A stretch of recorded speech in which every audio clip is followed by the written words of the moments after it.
You'll babysit your brother's kids. We're going on a family trip. That was it. No hello, no hug, no how was your 12-hour flight, sweetheart. Just my mother standing in the doorway with her expensive wool coat already on, handing me a list of bedtimes and allergy meds like I was the hired help she forgot to tip. My brother Julian leaned around the corner, grinning. Don't wipe your snot on her, kids. The whole house laughed. 4 kids, 6 days, $0, and the resort they were heading to, I'd find out later, was funded entirely by the financial infrastructure I had unknowingly built for them. What I said next made my mother's face drain white.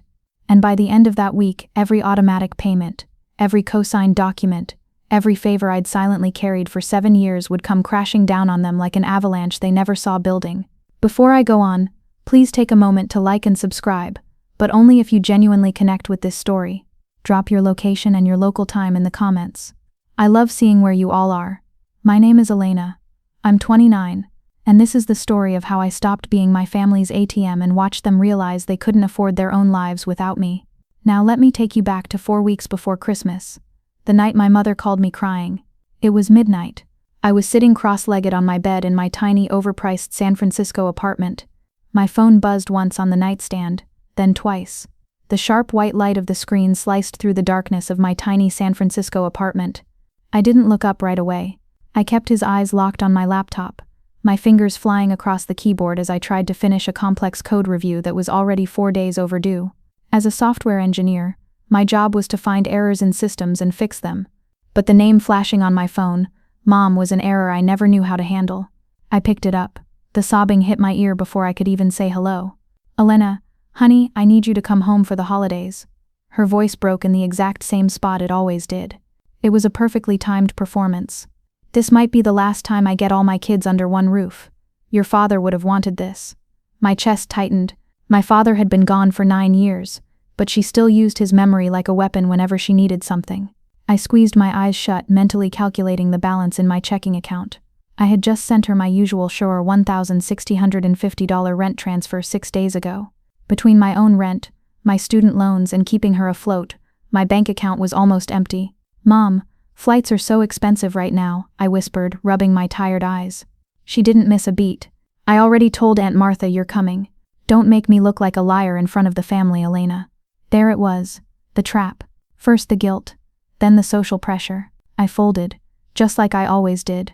My hands shook slightly as I opened a new tab on my computer and booked a $1,450 economy ticket with a brutal layover in Chicago. 4 weeks later, the cold bit through my thin jacket. I dragged my heavy suitcase through 8 inches of gray slush up my mother's driveway in Boston.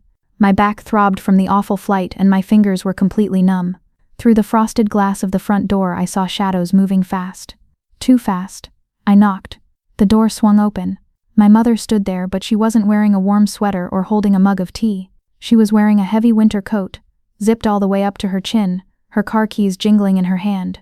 She didn't hug me. She didn't even look me in the eye. Instead, she shoved a folded piece of paper against my chest.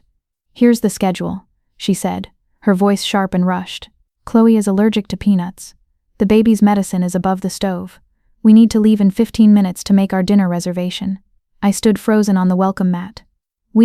Julian, my older brother, stepped out from the hallway. It was late December in Massachusetts, but he was wearing a short-sleeved resort polo and expensive sunglasses pushed up into his hair. He flashed that exact same smirk he used to wear when we were kids, right before he blamed me for breaking something. Don't wipe your snot on her, kids. Julian laughed. Suddenly a stampede of footsteps echoed on the hardwood. His 4 kids came rushing around the corner.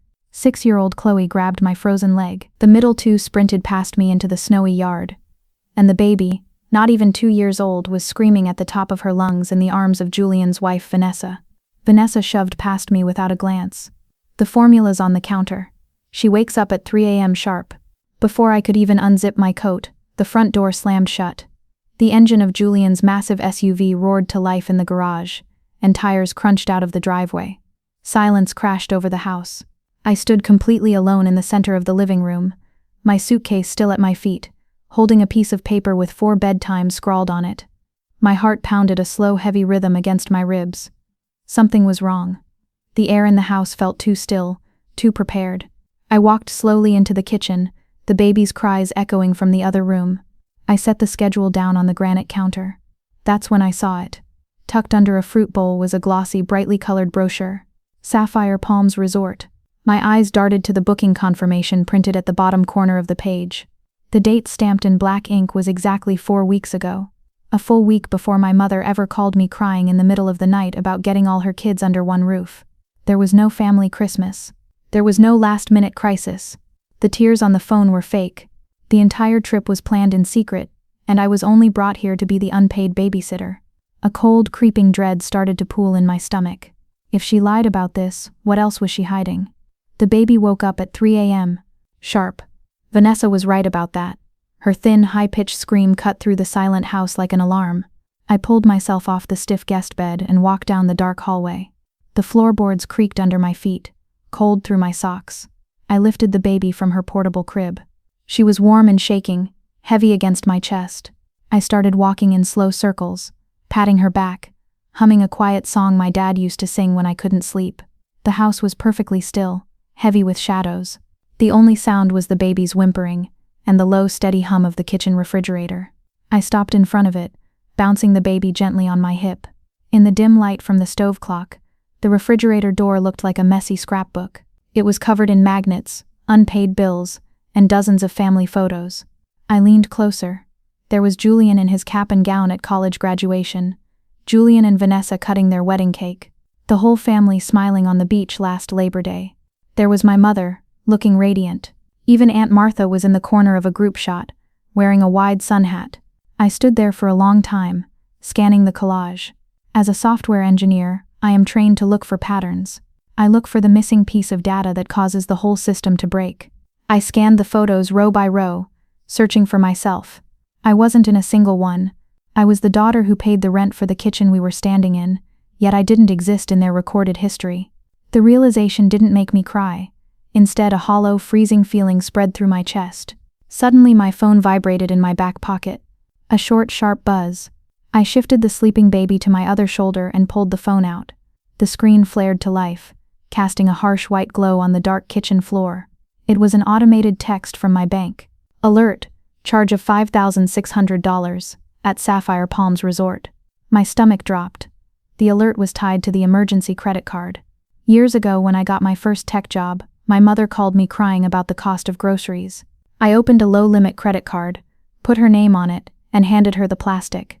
I told her it was strictly for food and pharmacy runs. To make sure she never got hit with late fees, I linked it to my personal checking account on autopay. She had just used it to pay the final balance for a luxury resort vacation, a vacation I was currently babysitting for. I stared at the glowing numbers on the screen. $5. The sadness I had felt moments ago vanished. It was instantly replaced by something much colder, something sharper. I walked back into the living room, laid the sleeping baby gently on the couch cushions, and sat down on the floor beside her. I opened my banking app. I had always been afraid to look too closely at the numbers. I always told myself I made good money, that it was my duty to help, that I was just covering the basics for a grieving mother. But sitting in that dark, silent room, my engineering brain finally took over. I stopped making excuses and started looking at the raw data. I scrolled back. Rent transfer, $1,650.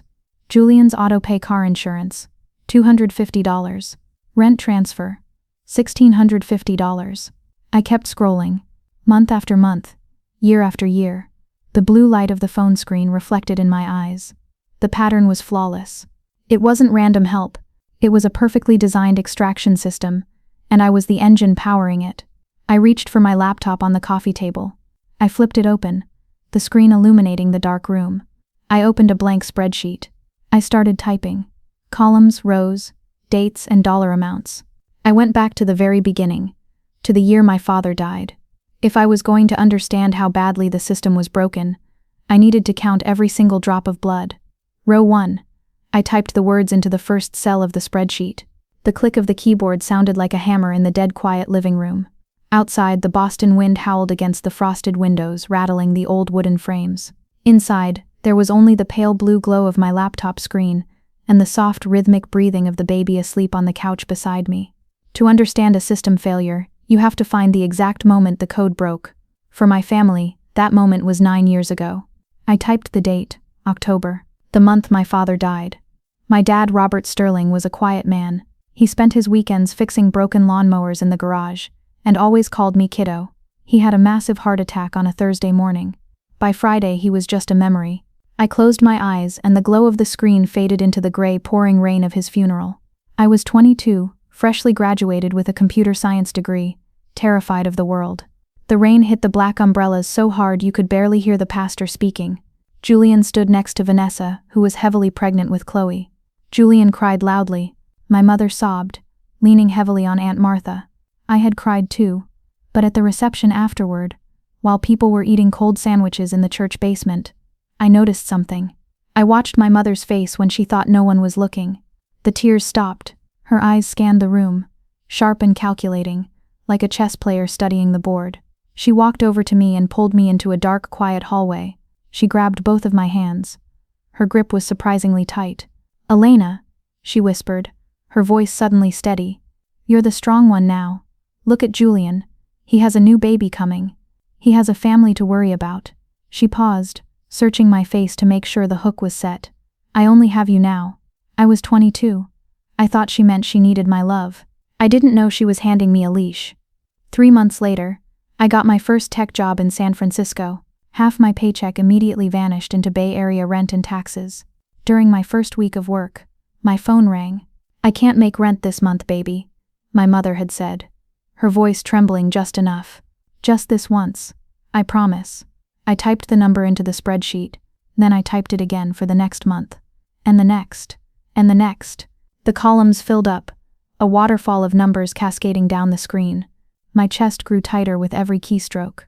Not once in 84 months did my mother ask Julian for a dime. When Julian bought a brand new lifted truck 8 months after our dad's funeral, my mother just clapped and called him a good provider. I remembered standing in the driveway, freezing in my old coat, watching Julian rev the engine of a $50,000 truck while I was eating instant ramen in a tiny apartment just to make sure our mother didn't lose her home. He never offered to help. She never asked him to. Strong was just their word for the one who pays. The wind hit the side of the house, making the floorboards groan. I pulled my knees to my chest, shivering. I kept typing, logging my own humiliation. The spreadsheet didn't just track money, it tracked the illusion of love. Last Christmas, I had flown back, desperate to feel like part of the family. I spent weeks picking out the perfect gifts: a soft cashmere scarf for my mom, hand-painted wooden blocks for the kids, an expensive aged bourbon for Julian. I watched them open the boxes, hoping for a real smile, a moment of connection. When it was my turn, my mother handed me a lump wrapped in a grocery store newspaper. I remembered the rough feeling of the cheap paper under my fingers. As I pulled the tape back, a coupon for $3 chicken thighs fluttered to the floor. Inside was a single scratchy bath towel. "I grabbed it last minute," my mother said brightly, not even looking at me as she poured more coffee. "You're so hard to shop for." "Thank you," I had whispered, forcing a smile so hard my jaw ached. The very next morning they announced a family ski trip. Julian had stood in the exact hallway I was looking at right now, zipping up his expensive snow jacket. "Someone's got to stay with the kids, Elena," he had said, not looking up from his boots. "You don't even ski." My mother appeared right behind him, placing a hand on his shoulder. "He's right, honey. It just makes sense." I had stood at the frosty front window for hours, watching their car disappear down the road, listening to the silence of a house that didn't want me. When they came back smelling like pine trees and hot chocolate, no one asked how my day was. Julian had just looked at the living room and said, "The house is still standing." "Good job." My fingers hovered over the keyboard. My breathing was shallow and fast. The data was clear. I was never a daughter to them.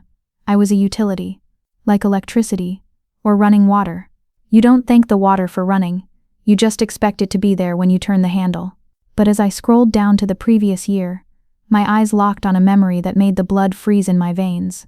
It was the biggest charge of all, the kitchen. I stared at the blinking cursor. My fingers hovered over the keys, trembling slightly in the cool air of the living room.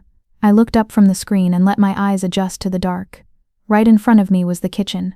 The moonlight spilled through the window, catching the shiny edge of the granite island and the expensive subway tile on the walls.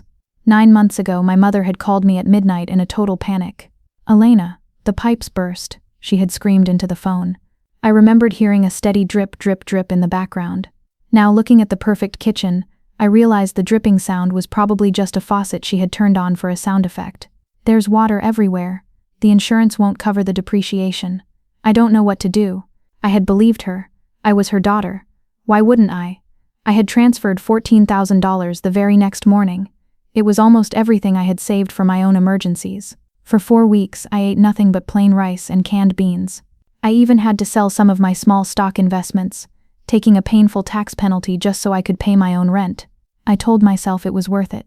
I told myself I was keeping a roof over my family's head. 3 weeks later, Julian posted a photo online. It was a picture of my mother's birthday cake, but behind the cake, gleaming in the background, was a brand new luxury kitchen, high-end stainless steel appliances, custom lights. The caption read, "Mom outdid herself this year." I remembered sitting at my desk at work, staring at that photo until my eyes burned. I had immediately texted my mother. I thought the pipes burst.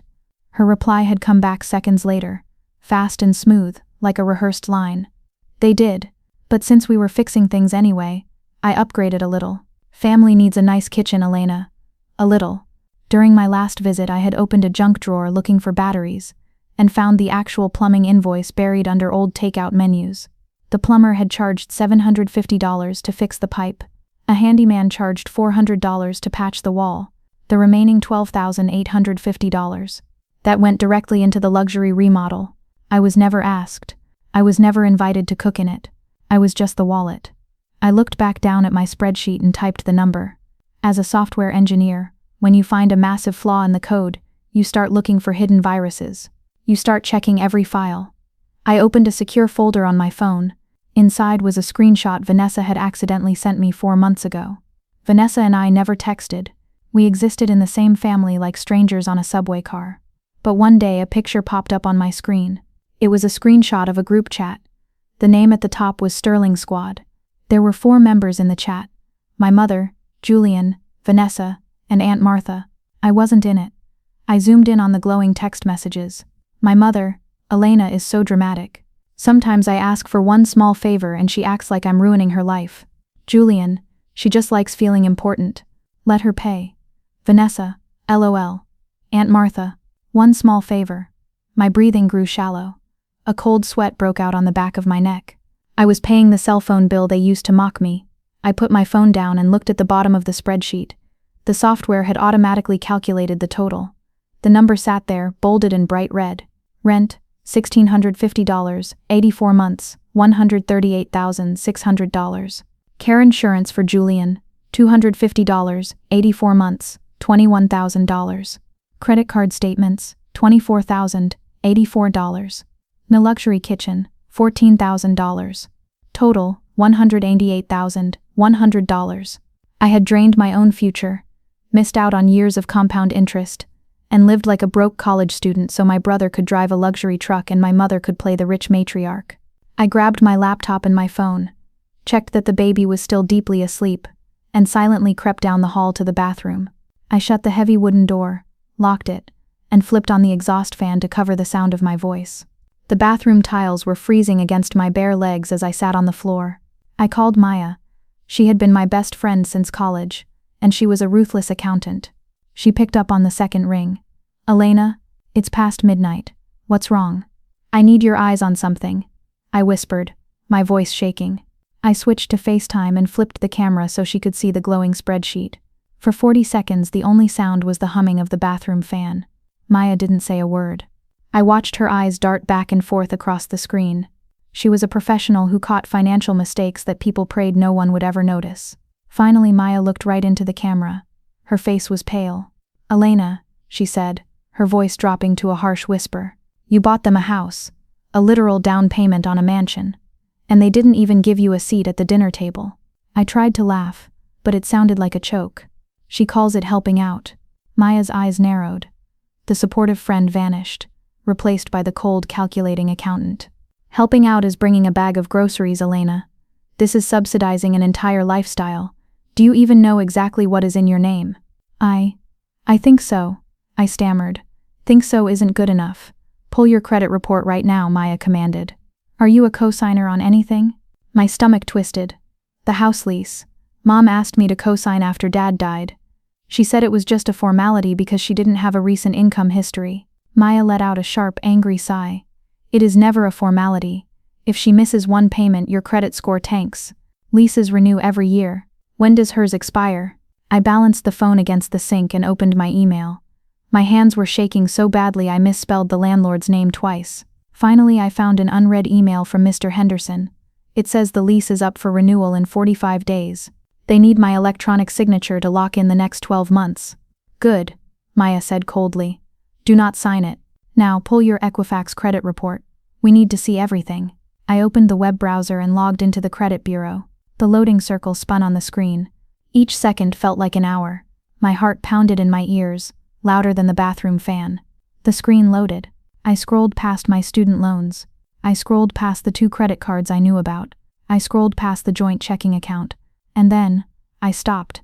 My breath caught in my throat. The air in the tiny bathroom suddenly felt completely gone. Maya, I choked out, staring at a box on the screen. There was a 3rd credit card. It was opened 18 months ago. Primary account holder Elena Sterling. Authorized user Patricia Sterling. Current balance for Maya, I whispered, tears finally blurring my vision. I didn't open this. I know you didn't, Maya said softly. I never signed a single piece of paper. How did she do this? Maya's voice was as careful as someone handling a bomb. She has your social security number, Elena. She's your mother. She probably applied online and had the physical plastic card mailed straight to her house. Elena, this is financial fraud. It's identity theft. She's my mother, I whispered, pressing my hand over my mouth to quiet a sob. Both things can be true at the same time. I tapped on the account to view the recent statements. The charges loaded on the screen, feeling like physical slaps to the face. Nordstrom, $310. Sapphire Day Spa, $420. Whole Foods, $280. These weren't emergencies. These were organic steaks, imported cheeses, and luxury massages. My mother, who cried to me on the phone about not being able to afford the heating bill, was living like a millionaire on a secret line of credit tied directly to my name. I sat there on the cold tile, the fan spinning uselessly above me. The tears stopped falling. The sadness was completely gone. A dangerous icy clarity washed over me. I wasn't just a daughter trying to help anymore. I was a software engineer who had just found a virus in her system, and I was going to delete it. The next afternoon, the winter sun hung low and pale over the frozen yard. Inside the house, the silence felt heavy, like the air before a thunderstorm. I was sitting at the kitchen island, staring at my laptop screen. My phone vibrated against the granite countertop. I looked down. Mom. I took a slow, deep breath, pressing my fingers to my temples. I answered the call and brought the phone to my ear. Instantly, the sound of a tropical paradise flooded the freezing Boston kitchen.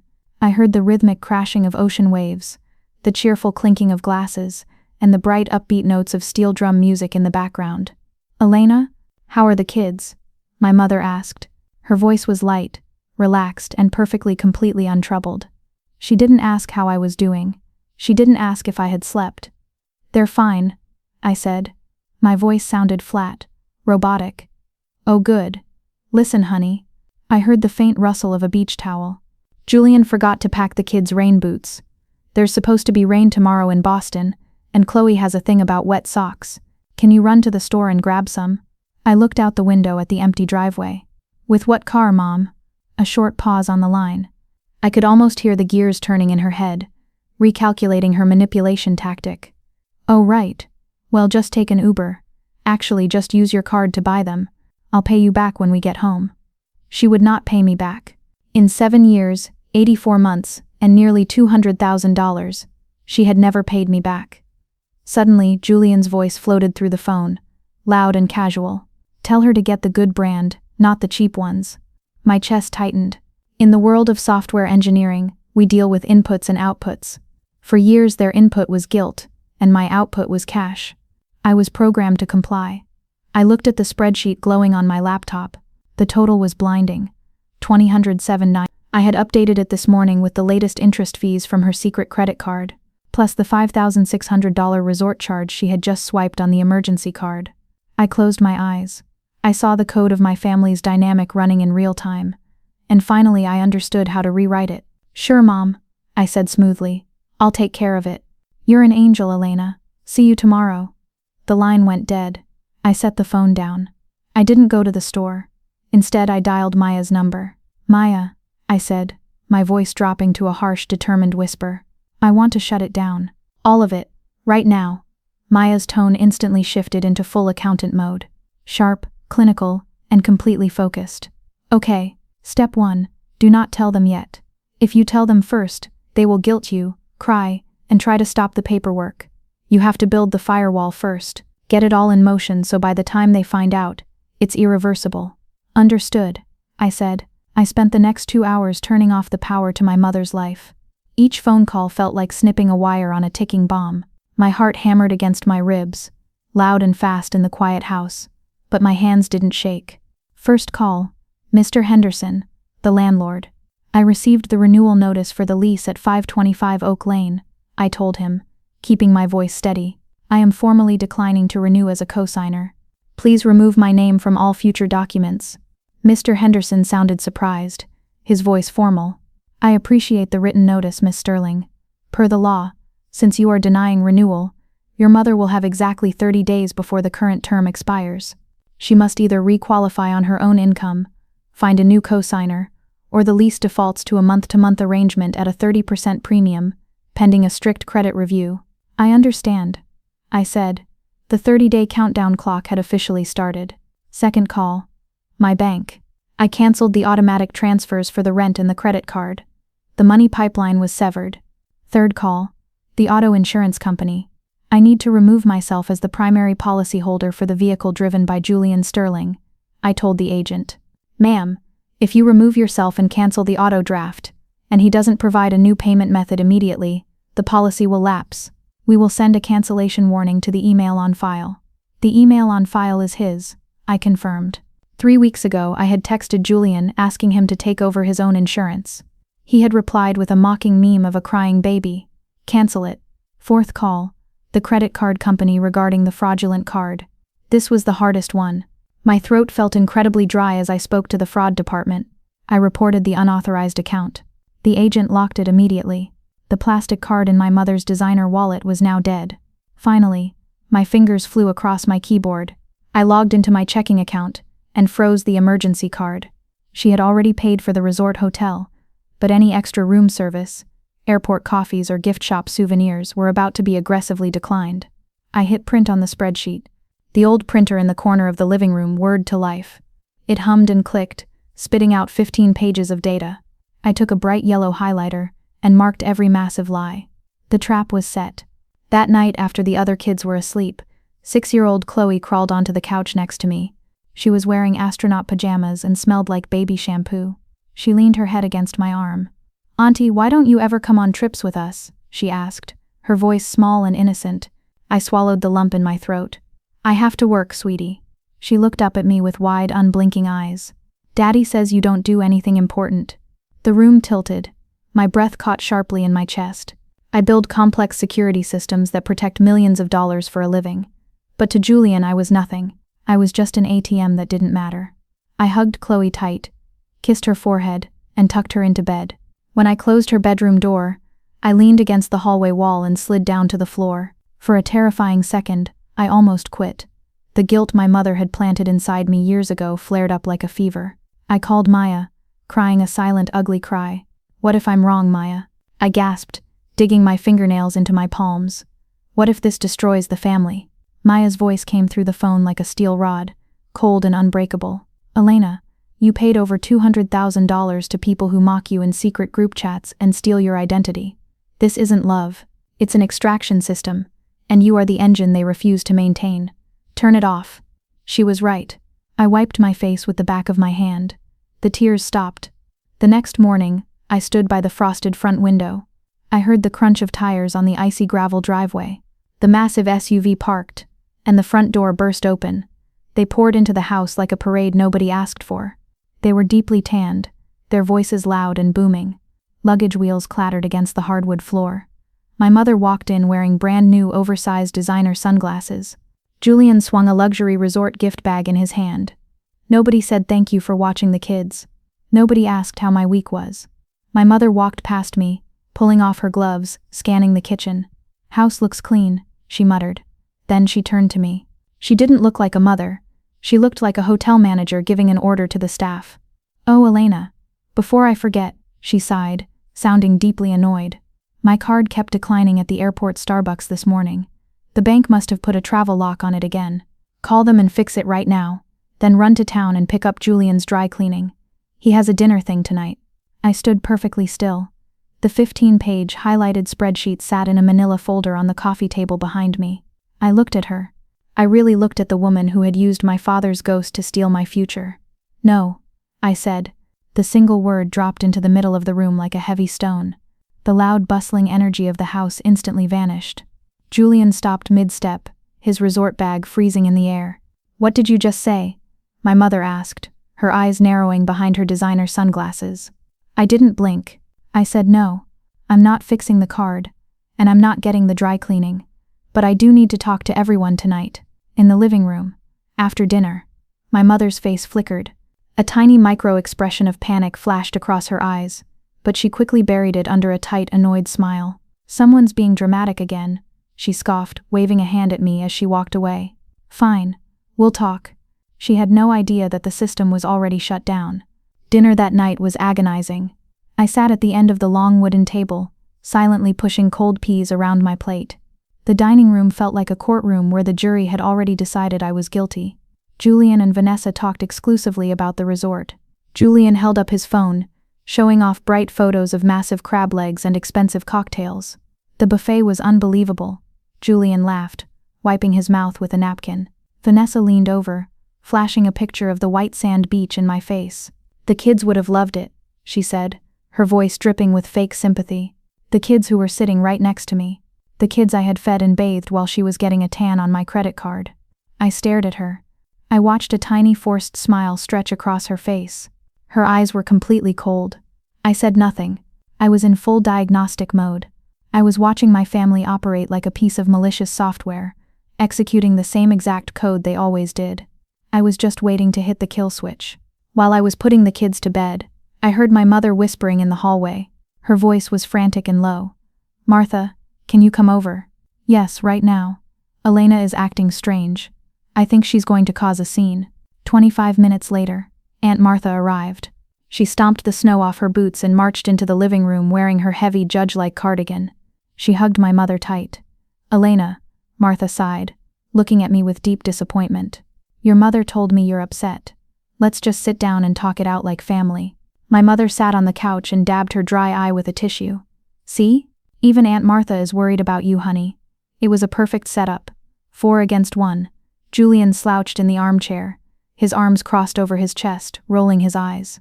Vanessa mindlessly scrolled through her phone. My mother played the bleeding victim. Aunt Martha stood ready to deliver the guilt trip. I stood up. I walked to the coffee table, opened my laptop and placed the thick manila folder right next to it. Okay, Elena. My mother sighed dramatically, rubbing her temples. What's this big emergency? Can we speed this up? I looked at each of them. My heart was beating so fast it felt like it was going to crack my ribs, but my voice was completely steady, cold, precise. I'm going to show you something, I said. I'm going to be completely factual, and when I'm done, I'm going to leave. I turned the laptop around. The spreadsheet filled the screen. The number at the bottom was bold, red and impossible to ignore. I read it line by line, my voice echoing in the dead quiet room. Rent, $1,650 a month for 84 months. That's $138,600. My mother's mouth opened slightly. The fake tissue dropped to her lap. Car insurance for Julian, $250 a month for 84 months. $21,000. Julian shifted uncomfortably in his chair. He uncrossed his arms, his jaw tightening. Credit card statements for the non-emergency grocery card. Over 7 years. $24,500. I picked up a piece of paper from the folder. The kitchen renovation. The one you swore was a pipe emergency, Mom. The plumber's invoice was only $750. The rest went to your new granite countertops. And this tropical resort you just came back from. $5,600 charged to the card I pay. I straightened my back and looked my mother dead in the eyes. Total $207. Silence crashed over the room. 10 agonizing heavy seconds of absolute silence. The only sound was the wind howling against the frozen windows. Julian was the first to break it. His voice was loud, defensive and shaking. Where are you getting these numbers? My bank statements. I snapped back. my voice cutting through his like a knife. Because every single dollar came out of my post-tax income. I picked up the 15 printed pages and dropped them on the coffee table. They landed with a heavy final thud. That's what helping out looks like when you actually do the math. But that's not all. I watched pure unfiltered fear replace the annoyance on my mother's face. Her hands started to tremble. 18 months ago, someone opened a credit card in my name, I said, my voice dropping to a harsh whisper. I was listed as the primary account holder. An authorized user was added, Patricia Sterling. I didn't sign anything. The current balance is $4,200. My mother's hand flew to her throat. She looked like all the air had been sucked out of her lungs. Elena, that was just for absolute emergencies. I pulled the statements, Mom. A luxury day spa. Organic steaks. Designer clothes. That's not an emergency. That's identity theft to fund a fake lifestyle on my credit score. Aunt Martha slowly turned her head toward my mother. The pity was completely gone from Martha's face. Patty, she whispered, horrified. Is this true? You opened a secret card in her name. It's not what it looks like. My mother pleaded, fresh panic bleeding into her voice. And one more thing, I said. I picked up my phone and opened the photo gallery. The group chat. Sterling Squad. 4 members, not 5. I read the screenshot out loud, making sure every word hung in the cold air. Elena is so dramatic sometimes. I ask for one small favor, and she acts like I'm ruining her life.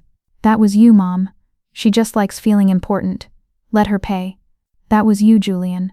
Julian's face went dark red. He looked at the floor. Vanessa stopped scrolling and stared blankly at the carpet. Aunt Martha pulled her reading glasses off slowly. Patty, she whispered, her voice cracking. You stole her identity. My mother started crying. But this time it wasn't a performance. It was a loud, ugly, desperate wail.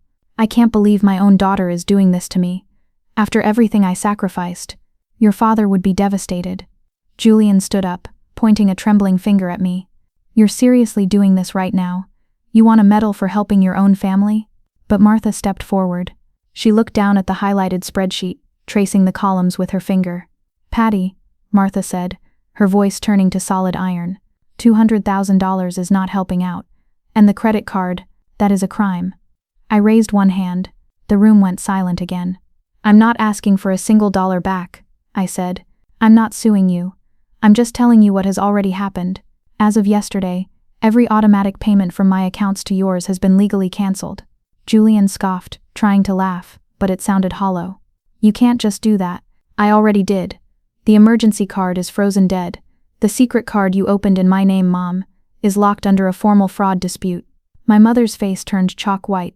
She gripped the edge of the couch. Elena, the rent. I received the lease renewal notice from Mr. Henderson, I said, my voice as mechanical as a machine. I formally declined to e-sign as your co-signer. You have 30 days before the lease expires. You either qualify on your own income, or you lose the house. No, my mother gasped, hyperventilating. I won't pass the credit check. You know I won't. It was never your house, Mom. It was mine. I just let you live in it. Julian frantically pulled out his phone, tapping his insurance app. His face dropped. All the color drained from his cheeks. My insurance says lapsed. What did you do? I removed myself as the policyholder. I said. I texted you 3 weeks ago to take it over. You sent me a crying baby meme. The company emailed you a warning notice last week. You ignored it. Vanessa grabbed Julian's arm, her perfectly manicured nails digging into his sleeve. Julian, the pediatrician appointment is on Thursday. We can't drive the kids without insurance. It's illegal. Shut up, Vanessa. Julian roared. He lunged forward, his face twisted in rage. Turn it back on, Elena. Right now. No. I didn't step back. I looked right through him. You turn it on. In your name. With your money. The way every other 31-year-old man handles his life. He stood there, his mouth opening and closing like a fish. You're insane. I've had that policy for years. I've been paying it since you were 24. I fired back. $21,000. And you never once asked where it came from. That landed. His jaw clenched tight, and he looked away. The golden boy finally had absolutely nothing to say. My mother broke down completely, sobbing into her hands. She reached out for Aunt Martha, begging her to fix it. But Martha took a slow step backward. If my brother were alive, Martha said, her voice trembling with disgust, he would be deeply ashamed of how you've treated his daughter. I had no idea you were bleeding her dry, Patty. Nobody rushed to comfort my mother. The system was completely broken. I closed my laptop. The click echoed in the quiet room. I love this family, I said softly. But love is not a subscription you get to auto-renew on my credit card. I'm giving you 30 days to figure out your own lives, exactly the way I've had to figure out mine. I turned around and grabbed the handle of my suitcase. As I walked down the hallway, a small door creaked open. Little Chloe peeked out, rubbing her eyes. "Auntie, where are you going?" she whispered. I knelt down on the cold floor. I tucked her soft hair behind her ear and smiled. A real, genuine smile. "I'm going home, sweetie. But I will always pick up the phone when you call me. Only you." I stood up, walked out the front door into the freezing Boston snow, got into my Uber, and didn't look back. My flight took off at 11:30 p.m. As I watched the tiny city lights shrink below me, my phone buzzed with 16 new messages. Anger, guilt, panic, Vanessa asking for formula money. I muted them all. The flight attendant came by, and I ordered a ginger ale. It cost $6. I handed her my card without doing mental math, without checking my balance to see if Julian's insurance had cleared yet. The cold soda burned the back of my throat. It tasted like absolute freedom. 2 weeks later, I was sitting on the floor of my tiny San Francisco apartment. Outside, the fog rolled over the hills. Inside, the quiet was peaceful. My phone rang. It was an unknown 800 number. "Hello, is this Elena Sterling?" A deep, formal voice asked. "This is Investigator Harris, from the bank's fraud department. We are following up on the unauthorized credit account, opened under your social security number." I took a slow breath. My heart gave a familiar flutter of anxiety, but I pushed it down. "Yes, this is Elena. Ma'am, we've traced the IP address of the initial application, as well as the shipping address for the physical card. Both trace back to a Patricia Sterling in Massachusetts. Before we forward this to local authorities for criminal identity theft charges, we need your recorded confirmation to proceed." I closed my eyes. Flashes of my childhood hit me. My mother braiding my hair, my mother crying at my father's grave, and then, the $3 chicken coupon, the luxury kitchen, the smirk on Julian's face. I was numb. It was the detached, hollow feeling of closing a massive infected file and dragging it to the trash bin forever. "Proceed," I said evenly. "I did not open the account. Press the charges." "Understood, Miss Sterling. We will take it from here." I hung up. Aunt Martha had called me the day before to give me the fallout. My mother had received the formal eviction warning from Mr. Henderson because no one in the family would co-sign her lease. The number $207,900 had spread through the family like wildfire. Julian had gone 4 days without driving until he was forced to buy his own insurance. Because he had no prior history in his name, his monthly premiums were astronomical. And me, on Friday I had checked my own bank account. After my rent and bills were paid, I had $4,200 left over. Not 200. I had stared at the glowing screen until my vision blurred with tears of sheer, overwhelming relief. Later that evening my phone vibrated. I let it ring 5 times before I picked it up. "Elena." My mother's voice came through the speaker. It was soft, careful, and calculating. "I've been thinking, maybe I wasn't always fair to you. I'm sorry if you felt hurt. If." The ultimate non-apology. A final attempt to inject the virus back into my code. "But you have to understand," she pressed on, her voice cracking in that familiar rehearsed way. "After your dad died, you were all I had. So, does this mean you'll help with the lease? Just until I get back on my feet." I looked around my tiny apartment. The cheap IKEA furniture. The pile of laundry. It wasn't a mansion, but it was mine. "No, Mom," I said softly. "I wasn't all you had. I was just the only one who wouldn't say no. And I'm saying no now." I hung up and blocked her number. It's been months now. I wake up on Saturday mornings in my apartment, make myself a $15 bag of good French press coffee, and I do absolutely nothing. Julian hasn't called once. Aunt Martha calls every Sunday, and she is the only bridge to my past I need. For the first time in 7 years, my life is my own. If you are someone's backup plan, someone's endless ATM, I want you to know something. You are allowed to look at the math. You are allowed to see the truth. And you are allowed to walk away in the dark and never come back. Love is not a subscription, and you are not a service they forgot to cancel. Standing in the quiet of my own home, I realize that the hardest system to fix isn't made of code. It's made of the boundaries we finally decide to set. If Elena's journey toward freedom resonated with you, If you've ever had to reclaim your own worth from those who took it for granted, please take a moment to like this story and subscribe. Your support allows us to keep bringing these raw, truthful narratives to light. Thank you for being part of this journey. Would you like me to find more stories about reclaiming independence, or perhaps explore a different perspective on family dynamics?